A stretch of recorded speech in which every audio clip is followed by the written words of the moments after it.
J'adresse mes plus fraternelles salutations à toutes les personnes qui sont là aujourd'hui et qui nous écoutent. Et la parole de Dieu, nous demandons de rendre l'honneur à qui nous devons l'honneur. Je vais commencer par remercier le pasteur Claudie et son épouse Corinne pour l'invitation qui m'a été faite d'intervenir aujourd'hui et de porter ce message. Et je suis vraiment reconnaissante au Seigneur parce que ceux qui me connaissent savent à quel point je suis sensible à la louange prophétique. Et je constate que ma sœur Marguerite et mon frère Jean-Pierre se sont vraiment laissés conduire et puissamment utilisés dans la louange prophétique. Et vous verrez qu'il y a énormément de similitudes entre ce qui a été annoncé pendant le temps de louange et ce que je vais porter pendant le temps de parole. J'ai même pris quelques petites notes. J'ai noté juste et véritable dans toute ta volonté, que la gloire lui revienne au siècle des siècles. Et j'ai noté aussi libre de nos chaînes et notamment proclamons sa grâce au creux de la nuit. Et vous allez voir que tous ces éléments, qui ne sont pas juste des éléments de langage, mais vraiment une louange offerte à Dieu et d'expression prophétique puissante, vont se retrouver dans mon message. Alors, pour la petite histoire, quand j'ai reçu l'invitation du pasteur Claudie, dans un premier temps, j'ai failli la rater parce que je n'avais pas vu. Mais Dieu soit loué, il a insisté, il m'a relancé. Et en fait, depuis quelque temps, j'écrivais, j'avais pris la plume pour écrire quelque chose que le Seigneur m'avait posé sur le cœur. Et l'insistance du pasteur Claudie a été une confirmation que le temps était venu pour ce message qui était en germe d'être libéré. Donc, je les en remercie pour ça. Mon message d'aujourd'hui s'intitule Artefact ou vraie gloire. Nous avons parlé de la gloire pendant le temps de louange.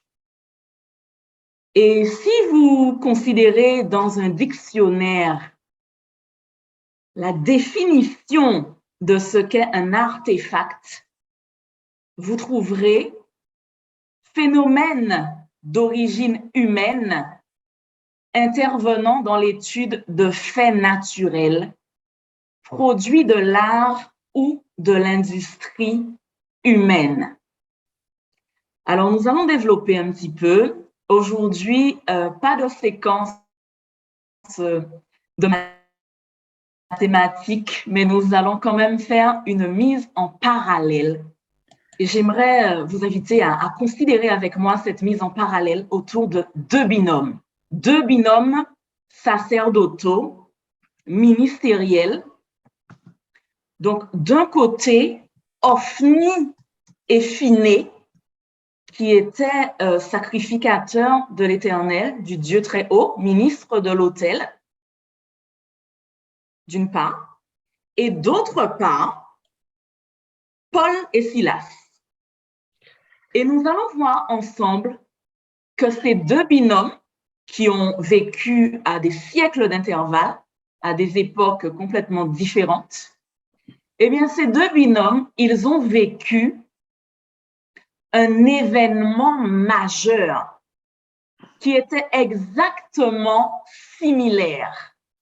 Cependant, les conséquences de cet événement ont été radicalement différentes, diamétralement opposées, aux antipodes pour les uns que pour les autres, en fait, en raison tout simplement d'une certaine disposition de cœur. Cet événement majeur, nous allons parler, peut-être que certains d'entre vous ont déjà cerné de quoi il s'agit, d'autres peut-être pas. C'était un tremblement de terre. Et en fait, la semaine dernière, dans mon île en Guadeloupe, nous avons vécu un tremblement de terre qui était, Dieu merci, sans gravité réelle pour l'île, mais d'une magnitude suffisamment importante sur l'échelle de Richter pour être impressionnante, enregistrée entre 5,8 et 6,2. Et j'avais un petit peu délaissé l'écriture de ce message et le séisme m'a secoué au sens propre comme au figuré, et j'ai ressenti qu'il était temps de reprendre l'écriture du message, puisque justement je parlais du tremblement de terre, et l'invitation, enfin l'insistance, la relance du pasteur Claudie m'a doublement secouée. C'était le temps. Donc on va commencer par un petit portrait des personnages repoussoirs qu'ont été Ophni et Phinées, tristement célèbres dans l'Ancien Testament, fils du grand sacrificateur Élie, mais qui ont conduit leur devoir d'une manière extrêmement injurieuse. Donc, je vais prendre lecture. Vous prendrez la Bible après pour que ce soit pas, ne pas trop vous charger, mais je vais dans 1 Samuel 2, les versets 12 à 17 dans un premier temps. Donc, je prends lecture. Les fils d'Élie offensent le Seigneur. Les fils d'Élie étaient des individus malfaisants qui ne se préoccupaient pas du Seigneur. Bien qu'ils soient prêtres, voici comment ils se comportaient à l'égard des gens. Par exemple, lorsque quelqu'un offrait un sacrifice, le serviteur du prêtre, du sacrificateur, s'approchait de la viande en train de cuire, tenant en main une fourchette à 3 dents. Il la plongeait dans le récipient, marmite, chaudron ou terrine, et il s'emparait pour le prêtre de tout ce que la fourchette ramenait.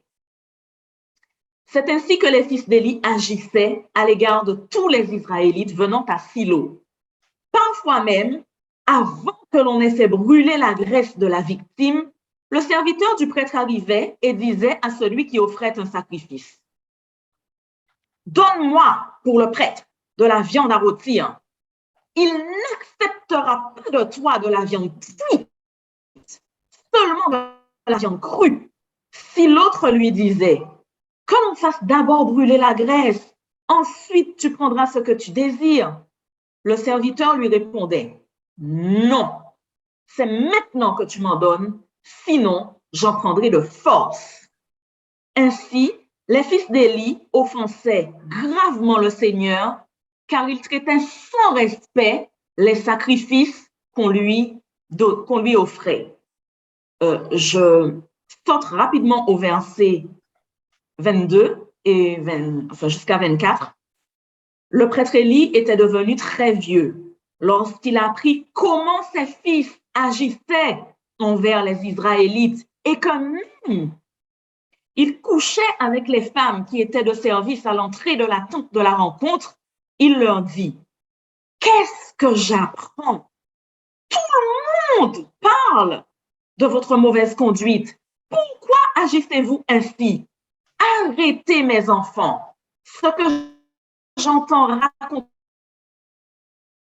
de vous dans le peuple du Seigneur est horrible. Si quelqu'un commet une faute contre quelqu'un, Dieu peut arbitrer. Mais si une personne commet une faute contre le Seigneur, qui pourrait arbitrer? » Mais ils n'écoutèrent pas ce que disait leur père. Donc, je m'arrête là et j'en reviens au fait, comme je le disais tout à l'heure, que Ophni et Phinées ont conduit leur devoir d'une manière extrêmement injurieuse. Et quand cela s'est su, quand la nouvelle, enfin, c'était même pas une rumeur, mais quand les faits se sont répandus dans le peuple du Seigneur, leur père, à ce moment-là, a jugé bon de les réprimander en quelque sorte. Il était un peu tard, mais bon, il l'a fait quand même, peut-être un peu mollement. Mais le grand prêtre Élie savait ce que Marguerite a chanté tout à l'heure. Dieu est juste et véritable dans toute sa volonté. Il est juste. Donc, comment Ophni et Phiné ont-ils conduit leur devoir de manière extrêmement injurieuse? Cela incluait le détournement des offrandes sacrificielles, ce qui est une chose grave, et l'exigence de faveurs sexuelles de femmes qui étaient dans le service. Donc, ils détournaient la viande par rapport à laquelle pourtant ils avaient des directives divines claires. On sait que dans l'Ancien Testament, toutes les graisses appartenaient à l'Éternel et devaient être brûlées. Eh bien, au lieu, ils exigeaient la viande crue avec les graisses encore attachées. Donc, ils vivaient grassement quelque part des offrandes qui étaient faites dans le temple. D'autre part, il y avait une pension spécifique pour le sacrificateur. Donc, si je ne m'abuse, le grand prêtre, donc le souverain sacrificateur, avait la poitrine, par exemple pour Élie, et les sacrificateurs, comme Ophni et Phiné, prenaient la cuisse droite. Eh bien, au lieu de cela, ils prenaient n'importe quelle viande qui s'était empalée sur leur fourche. Et on voit bien, selon ce que nous apprend le texte, qu'ils étaient prêts à s'emparer des offrandes par la force. Et d'ailleurs, j'ai un peu investigué sur la signification du nom d'Ophni. Ophni, qui est la pièce maîtresse du binôme, hein, on le cite toujours avant Phiné. Le nom d'Ophni signifie fort, lutteur, pugiliste. Donc, quelqu'un qui est en capacité de faire un pugilat et de faire les choses vraiment dans sa force humaine. Et c'est ce qu'il a passé sa vie à faire, en fait, à faire les choses dans sa force. Et son frère et lui, eh bien, ils étaient insatiables, incapables de se contenter de la portion qui leur était échue par Dieu. Chez moi, au pays, on dit ils étaient dans l'opulence sans souffrance. Donc, Ophni et Phiné, en fait, ils se mettaient à l'aise. Hein. C'était des ministres de l'autel qui étaient complètement corrompus dans l'avidité, poussés par l'avarice et les appétits de la chair.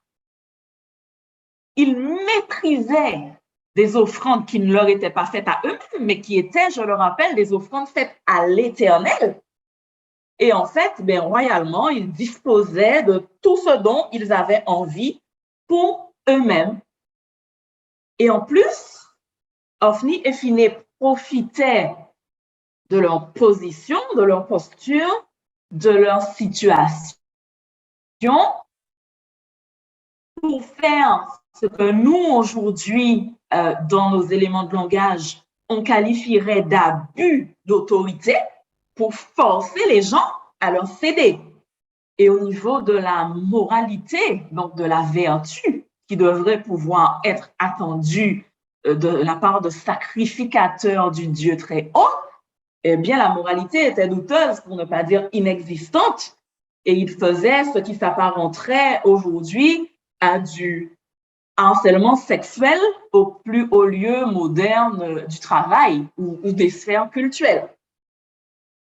Donc, effectivement, il y a là de quoi nous interpeller et n'y voyez vraiment aucun jugement de ma part, mais toute ressemblance avec des situations existant ou ayant existé serait-elle réellement fortuite? Force est de constater que parfois, il se passe des choses pas très nettes dans le peuple de Dieu et souvent parfois de la part de sacrificateurs. Alors, pendant ma formation biblique au Centre de formation biblique, le CFB, le Z37M, on nous a appris une chose très importante. Dissocier les manifestations de puissance de la sanctification de la personne. Et nous allons voir plus tard dans le développement, un peu plus tard dans le développement, pourquoi je parle de cela maintenant. Parce que ce n'est pas parce qu'un ministère peut avoir un retentissement mirobolant de nature sonnante et trébuchante que ça veut dire que les personnes vivent dans la sanctification. Ophni et Phiné en sont le bien triste exemple, alors que Dieu veut que nous vivions libres de nos chaînes, comme on l'a chanté tout à l'heure. Et on va voir maintenant qu'à un moment donné de leur parcours, Ophni et Phiné ont pu croire à tort qu'ils auraient pu instrumentaliser, je vais dire ça comme ça, instrumentaliser la présence de Dieu, la puissance de Dieu pour en tirer profit, mais cela s'est soldé par une bien triste signature. Donc, je vais passer toujours dans le premier livre de Samuel, très rapidement, au chapitre 4, où les Israélites subissent un énième assaut, un énième affront de la part de leurs ennemis spirituels de toujours, les Philistins. Si vous avez lu mon écrit sur le site L, lorsqu'au cime des mûriers, tu entendras des pas, on était encore en train de parler de ces assauts, de ces ennemis spirituels persistants qu'étaient les Philistins. Ils ne se décourageaient pas, hein? Malgré leur défaite, ils ne se décourageaient pas. Et bien là, on verra qu'il va y avoir un énième assaut des Philistins. Donc, en 1 Samuel, je commence au verset 1b. Un jour, les Israélites partirent en guerre pour combattre les Philistins. Ils établirent leur camp à la pierre du secours, tandis que les Philistins établissaient le leur à Aphek. Les Philistins se mirent en ordre de bataille contre les Israélites. Le combat fut acharné. Les Philistins écrasèrent les Israélites et leur tuèrent environ 4 000 hommes dans cette bataille. Lorsque les survivants arrivèrent au camp, les anciens d'Israël se dirent: pourquoi le Seigneur a-t-il laissé les Philistins nous écraser aujourd'hui? Allons chercher à Silo le coffre de l'alliance du Seigneur. Quand le Seigneur sera au milieu de nous, il nous sauvera de nos ennemis. On envoya alors des gens à Silo pour ramener le coffre de l'alliance du Seigneur, le Dieu de l'univers qui siège au-dessus des chérubins. Les 2 fils du prêtre Élie, Ophni et Phiné, accompagnèrent le coffre de l'alliance. Dès qu'il arriva au camp, les soldats israélites lancèrent une acclamation si grande que la terre en trembla. Voici mon premier événement majeur. C'est un tremblement de terre. Ces hommes, avec Ophni et Phiné à leur tête, ont ramené le coffre de l'alliance, le coffre de l'engagement, parce qu'ils savaient que la présence de Dieu est indissociable de sa gloire. Et ils ont lancé une clameur, une acclamation tellement forte que la terre en a tremblé. Et dans la parole, les séismes dans la Bible sont toujours associés à la manifestation de la puissance. La terre qui s'ébranle sur ses gonds, on retrouve des passages dans les psaumes, les fondements de la terre sont ébranlés face à la manifestation de la puissance de l'Éternel. Le souci dans ce cas, c'est que quand l'onde de choc est passée, elle s'est retournée contre eux. Et effectivement, ça, ils ne le savaient pas d'avance, puisqu'ils pensaient qu'ils allaient gagner. Et même les Philistins, je ne vais pas tout lire, ce serait trop long, mais vous regarderez, même les Philistins ont eu à une victoire pour le camp des Israélites, puisque la puissance de l'Éternel était là et elle était manifeste. Mais Dieu ne donne pas sa gloire à des hommes. Donc, au verset 10, les Philistins engagèrent alors le combat. Les Israélites furent battus et s'enfuirent chez eux. Ce fut une très lourde défaite. 30 000 soldats israélites furent tués. Le coffre de Dieu fut pris par les Philistins et les 2 fils d'Élie, Ophni et Phiné, moururent. Et toute cette histoire empreinte de plein de dommages collatéraux s'est soldée par une signature tragique. C'était un peu, on va dire, la fin de la maison d'Élie. Élie lui-même perdra la vie à la suite de tout cela. Et il avait une belle-fille qui portait un enfant. Et à l'annonce de la nouvelle, va entrer dans les douleurs de l'enfantement. Elle va accoucher d'un fils et elle va lui donner le nom d'Ichabod. Ichabod, ce nom qui signifie « il n'y a plus de gloire ». Parce que ce peuple, avec Ophni et Phiné à la tête, avait pour conducteur des gens qui honoraient le Seigneur des Lèvres, qui acclamaient de manière vibrante, mais dont le cœur était éloigné de lui. Et tout ça, ça a produit des dommages collatéraux qui sont considérables parce que dans un séisme, dans un tremblement de terre, il y a l'épicentre. Cet épicentre-là, c'était Ophni et Phiné, malheureusement. Et il y a l'onde de choc qui passe à la périphérie, les répliques. Et les répliques, eh bien, ça a été comme épiphénomène, la mort de dizaines de milliers d'hommes. 30 000 soldats furent tués par les Philistins. Et le coffre de l'engagement a été transporté dans le temple de Dagon, l'idole, la divinité des Philistins. Mais la puissance était tellement forte que Dagon, la statue de Dagon ne restait pas debout.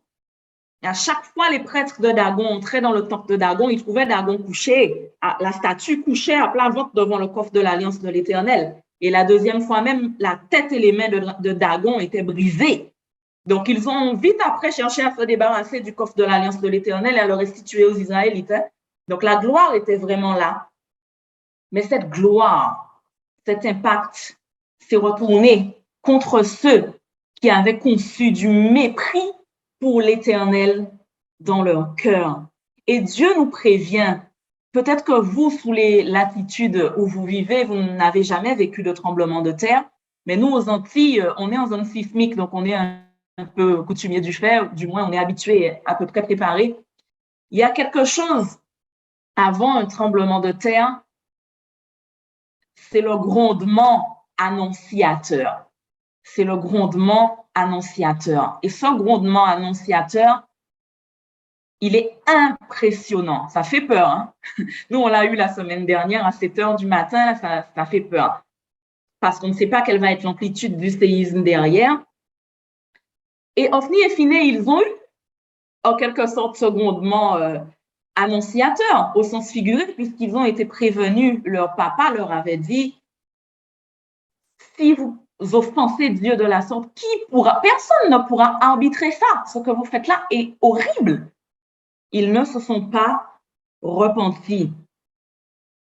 Et donc, leur erreur, comme je le disais plus en amont, a été de croire qu'ils auraient pu instrumentaliser cette présence, cette gloire de Dieu par le rituel un petit peu traditionnel, religieux. Ah, si le coffre est là, eh bien, on aura la gloire.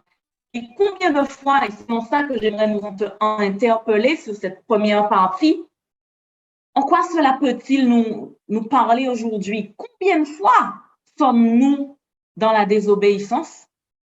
Et au lieu d'aller dans la repentance, qui est la clé de la délivrance, eh bien, on va essayer de forcer le bras de Dieu par une louange vibrante, très chaleureuse, peut-être par des jeûnes multipliés, des acclamations. Et en fait, ce que j'aimerais qu'on retienne d'Ophni et Phiné aujourd'hui, s'ils peuvent nous donner ne serait-ce qu'au moins une bonne leçon, c'est qu'ils se sont appuyés sur leur code religieux en espérant avoir la victoire de cette manière-là. L'esprit religieux, c'est subtilement dangereux, vous savez. Et tout ça s'est soldé par une fin tragique, des dommages collatéraux. On a dit, Élie lui-même ne s'en remettra pas, sa belle-fille enceinte va accoucher d'Ichabod. Il n'y a plus de gloire. Et j'aimerais vraiment qu'on réfléchisse. Dieu ne donne pas sa gloire aux hommes à un autre. J'aimerais vraiment qu'on réfléchisse à cette malédiction collatérale qui s'est répandue dans le camp par rapport à cette association et à nous mettre en garde, nous qui vivons dans le temps de grâce, aux associations que nous concluons quand nous avons des décisions importantes à prendre. Faisons attention à ne pas nous associer à des personnes qui conçoivent du mépris dans leur cœur pour l'Éternel. C'est vrai que nous avons tous nos failles, nos manquements. Ce n'est pas de ça que je parle, mais je parle de personnes qui délibérément font le choix conscient de se vautrer dans le péché parce qu'ils en tirent une jouissance en termes de nature sonnante et trébuchante et qui continuent parce qu'ils n'ont pas envie d'arrêter, parce que ça leur coûterait leur confort, leur popularité, leur argent indûment gagné, parce que peut-être ils tombent à ras des brebis du Seigneur. Enfin, il y a beaucoup de situations. Faisons attention à qui nous nous associons dans le spirituel, parce que tôt ou tard, d'une manière ou d'une autre, l'onde de choc va passer. Le jugement commence dans la maison. Et faisons en sorte que cette onde de choc ne se retourne pas contre nous, mais plutôt qu'elle soit salvatrice pour nous. Et j'en viens maintenant à la deuxième partie de mon développement. Et maintenant, je vais vous présenter le deuxième binôme, puisque j'ai dit au début que nous allions faire une mise en parallèle. Et en fait, je viens à mon deuxième binôme, qui est Paul et Silas, ou Paul et Sylvain, c'est exactement la même personne. Et je vais citer la louange de Marguerite, libre de nos chaînes, « Proclamons sa grâce au creux de la nuit ». Et nous allons considérer le modèle de ces deux hommes qui ont proclamé littéralement, au sens propre, sa grâce au creux de la nuit. Et pour ça, je vais passer dans Acte 16. Je commence au verset 22 et je m'arrêterai au 34e. Donc, il est question de Paul et Silas. Paul et Sylvain, selon les versions, Silas, Sylvain, c'est la même personne. La foule se souleva aussi contre eux. Les magistrats firent arracher les manteaux de Paul et de Sylvain et ordonnèrent de les battre à coups de fouet. Après les avoir frappés de nombreux coups, on les jeta en prison et l'on recommanda aux gardiens de bien les surveiller. Dès qu'il eut reçu cet ordre, le gardien les mit dans une cellule tout au fond de la prison et il leur fixa les pieds dans des blocs de bois. Vers minuit, Paul et Sylvain priaient et chantaient pour louer Dieu. Les autres prisonniers les écoutaient. Tout à coup, il y eut un violent tremblement de terre qui secoua les fondations de la prison. Toutes les portes s'ouvrirent aussitôt et les liens de tous les prisonniers se détachèrent. Le gardien se réveilla. Lorsqu'il vit que les portes de la prison étaient ouvertes, il tira son épée pour se tuer, car il pensait que les prisonniers s'étaient enfuis. Mais Paul cria de toutes ses forces, « Ne te fais pas de mal, nous sommes tous ici. » Le gardien demanda de la lumière, se précipita dans la cellule et, tout tremblant de peur, se jeta aux pieds de Paul et de Sylvain. Puis, il les fit sortir et leur demanda, « Mais Seigneur, que dois-je faire pour être sauvé? » Ils répondirent, « Crois au Seigneur Jésus et tu seras sauvé, toi et ta famille. » Et ils annoncèrent la parole du Seigneur à lui et à toutes les personnes qui étaient dans sa maison. Le gardien les emmena à cette heure même de la nuit pour laver leurs blessures. Il fut aussitôt baptisé, ainsi que tous les siens. Il fit monter Paul et Sylvain chez lui et leur offrit à manger. Avec toute sa famille, il fut rempli de joie d'avoir cru en Dieu. Même phénomène. Une situation difficile, une louange qui monte, mais cette fois, ce n'était pas un artefact humain. Ce n'était pas des choses qui étaient faites dans la force humaine. C'était l'expression, le fruit de lèvres qui confesse son nom. Le même événement se passe à des siècles d'écart. Un violent tremblement de terre, l'onde de choc de la puissance de Dieu a été déclenchée par la présence de Dieu qui est toujours assortie à sa gloire. Mais cette fois, l'épicentre était Paul et Silas, Paul et Sylvain, et il n'y a eu que de la bénédiction au niveau des répliques. Les cachots se sont ouverts, les prisonniers sont sortis de leur logette parce que Paul et Silas étaient au bénéfice de cette gloire de Dieu. Mais qu'est-ce qu'on pourrait dire de Paul et Silas? Ils ne cherchaient ni l'appât du gain, ni la gloire qui vient des hommes. Parce que quand on regarde un peu plus en haut dans la Bible, pourquoi ils se retrouvent dans des situations? Ils avaient réfuté une servante qui était animée d'un esprit de python, qui pourtant leur annonçait de bonnes choses. Donc, ils auraient pu profiter de cette gloire qui vient des hommes, mais ils ne cherchaient pas la gloire qui vient des hommes, donc ils ont discerné, ils ont dénoncé, réfuté cet esprit de python. Donc, j'ouvre juste une parenthèse pour mettre en garde les personnes, s'il y en a, qui pensent que quand on nous annonce de bonnes choses, ça vient forcément de Dieu. Discernement du Saint-Esprit toujours, parce qu'en l'occurrence, là, elle disait de très bonnes choses aux apôtres et c'est le python qui parlait. Et ça aurait pu pousser leur cœur dans cette quête de la gloire qui vient des hommes, comme une attestation, comme un cachet.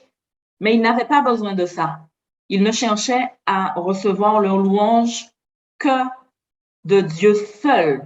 Et ils n'avaient pas non plus l'appât du gain, puisque cette servante, elle rapportait un gain considérable aux personnes qui gravitaient autour d'elle. Et de manière indirecte, ne serait-ce qu'en la cautionnant, ils auraient pu indirectement participer à entretenir cette espèce d'appât du gain qui était lié aux arts magiques, à la pratique de ces arts magiques et divinatoires que, je rappelle, la parole de Dieu interdit formellement. Donc, ils n'ont recherché ni l'appât du gain, ni la gloire qui vient des hommes, parce que tout simplement, à l'image de leur maître, à l'image de notre maître, le Christ, il ne se méprenait pas sur ce qu'il y a dans le cœur de l'homme, dont Dieu dit lui-même qu'il est tortueux par-dessus tout. Regardez bien le genre humain. Les mêmes gens qui criaient « Hosanna, Hosanna » en brandissant des rameaux ont été les mêmes gens qui, quand le vent a tourné à vue humaine pour Jésus, ont commencé à crier « Crucifie-le, crucifie-le ». C'était en grande partie les mêmes. Donc, maudit soit l'homme qui prend la chair pour l'homme, qui prend la chair pour appui, qui se confie en l'homme et qui prend la chair pour appui. Donc, à l'image de leur maître, ils n'avaient à ce moment-là aucun confort. Paul et Silas, contrairement à Ophni et Phiné, eux, ils n'étaient pas dans l'opulence sans souffrance. Hein. Eux, aucun confort, battus de verge, roués de coups, vêtements déchirés à vue humaine. Aucune prospérité, au contraire de ce que Paul a lui-même appelé les super apôtres, qui étaient les tribuns très appréciés du peuple.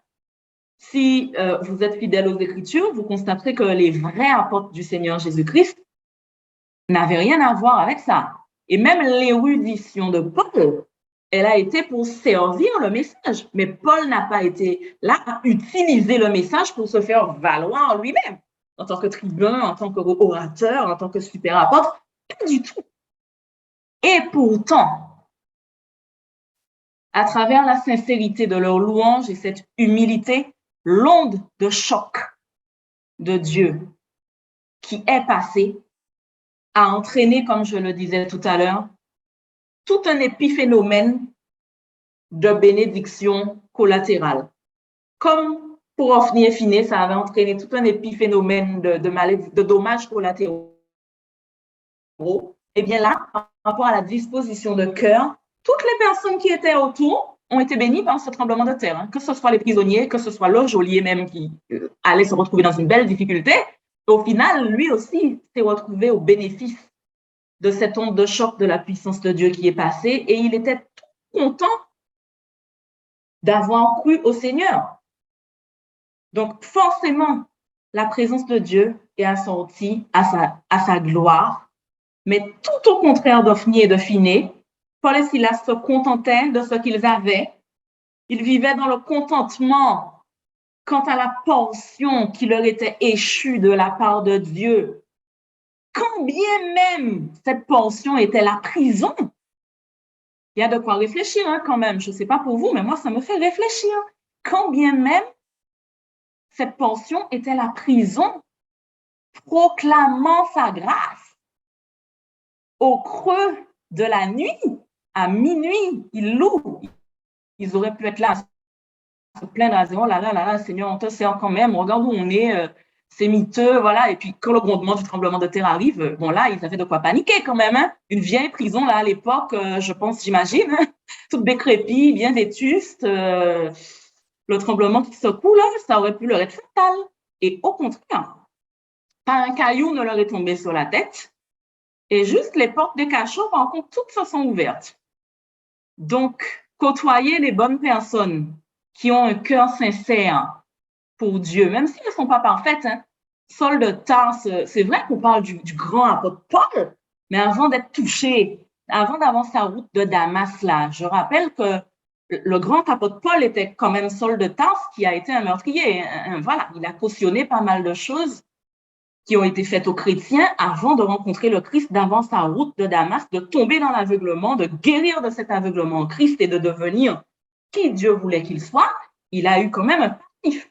Mais Dieu ne regarde pas à ça, il était sincère. Et Dieu a honoré cette sincérité de cœur. Il était sincère là où des gars, des types comme Ophni et Phiné ne l'étaient pas du tout. Il était sincère.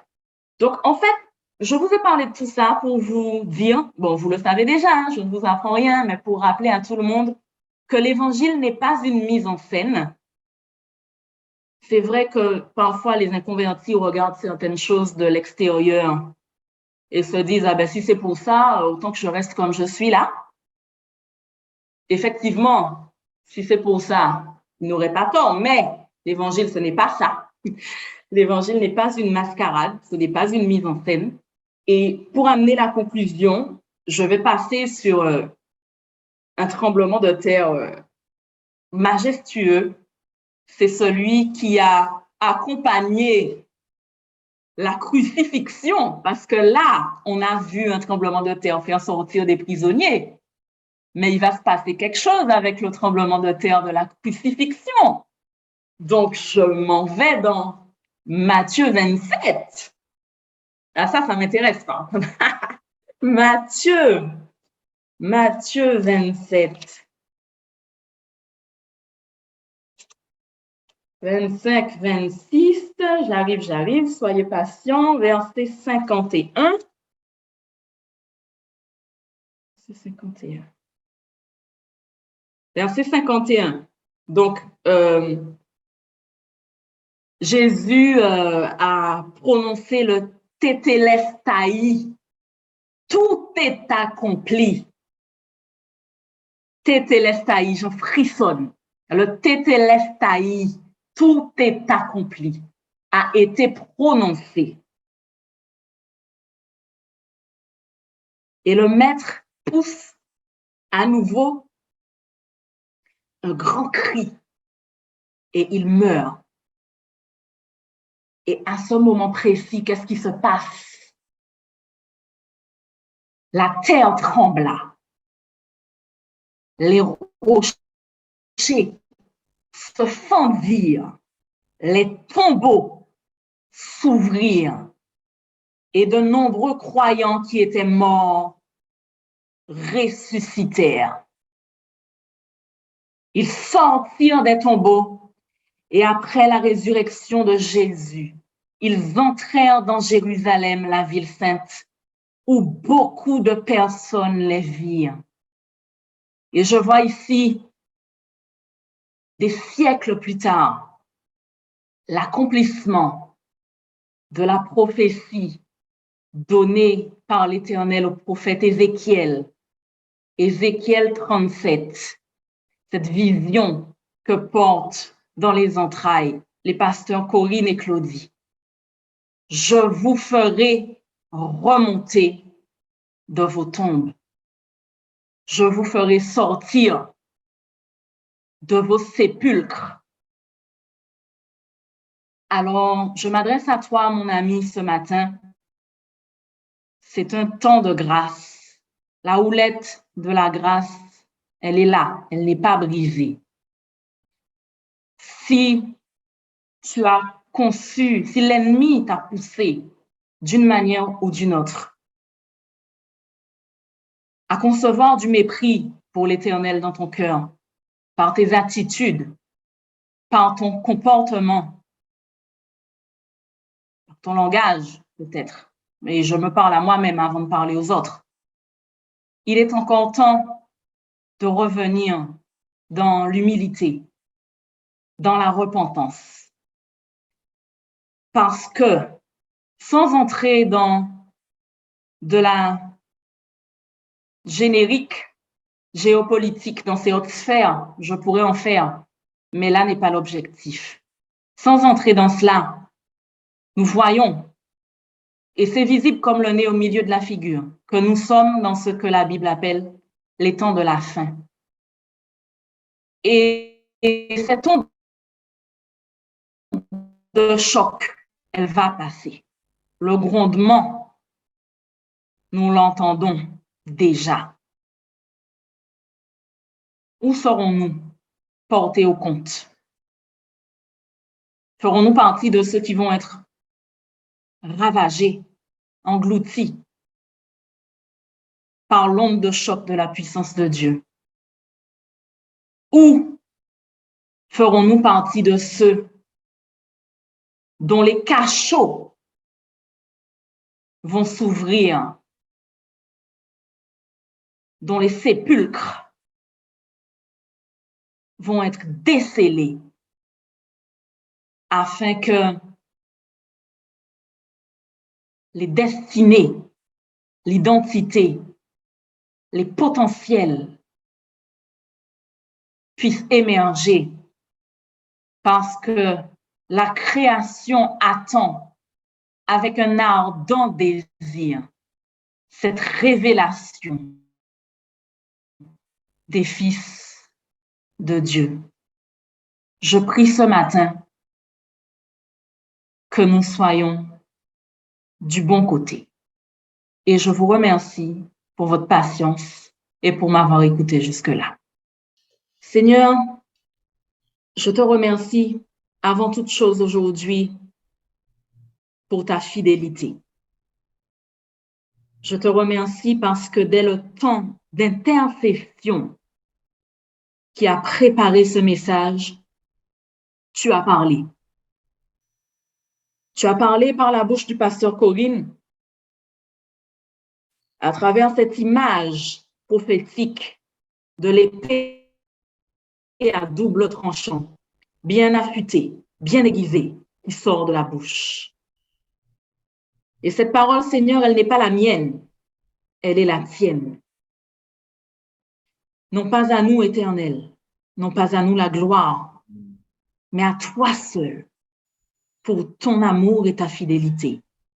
Je te remercie, Seigneur, parce que tu t'es manifesté puissamment dans la louange à travers cette onction prophétique que tu as répandue sur ta servante Marguerite et ton serviteur Jean-Pierre, et qui nous ont rappelé, sans savoir, mais absolument pas, de quoi il allait être question, qui nous ont rappelé que tu es juste et véritable dans toute ta volonté, que la gloire te revient au siècle des siècles, et que si nous proclamons ta grâce même au creux de la nuit, comme Paul et Silas l'ont fait, eh bien nous serons libres de nos chaînes, comme Paul et Silas l'ont été.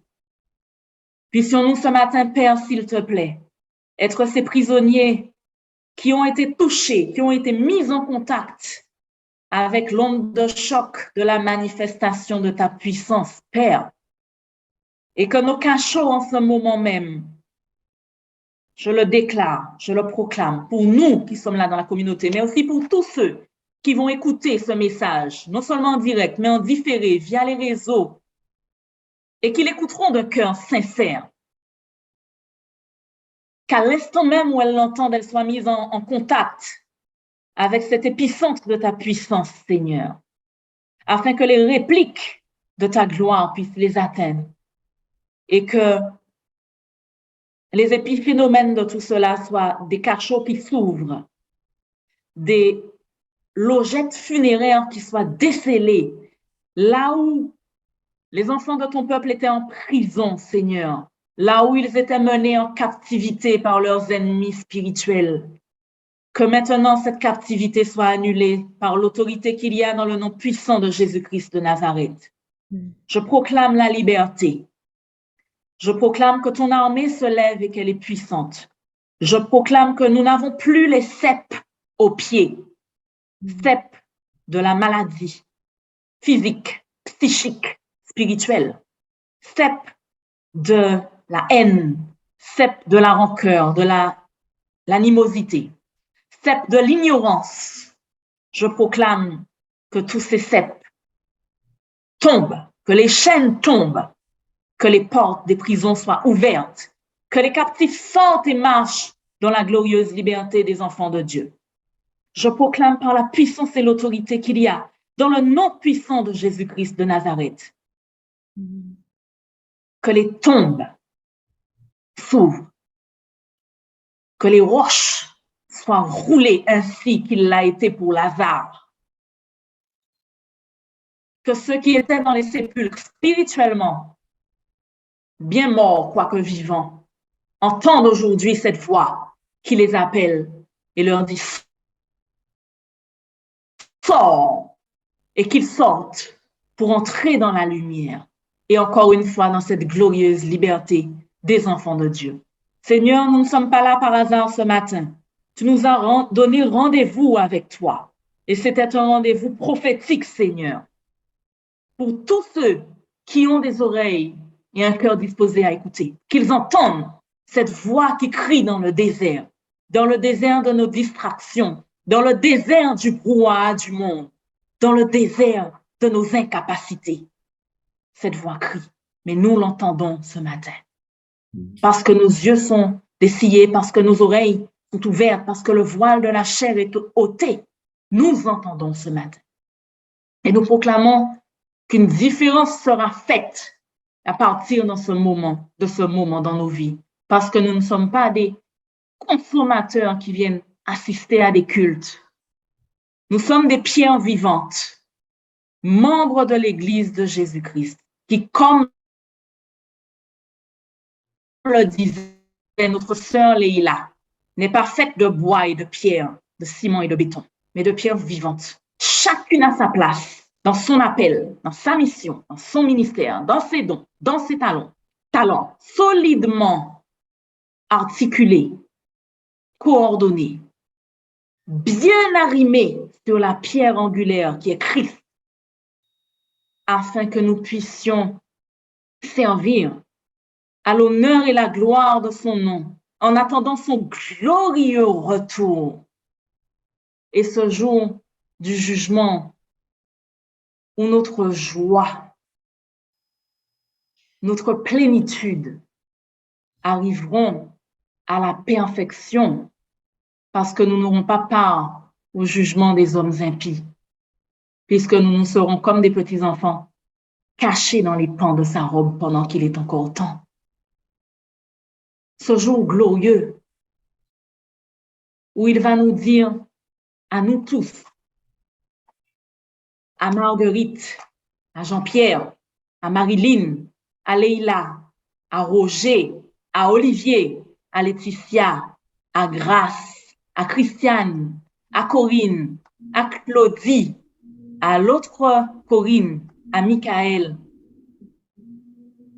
Bon et fidèle serviteur, bonne et fidèle servante, entrez dans le repos de votre maître. Entre dans le repos de ton maître. Mais avant d'entrer, il faut sortir. Et c'est maintenant que nous sortons. Nous sortons et nous entrerons. Au nom de Jésus-Christ. Amen.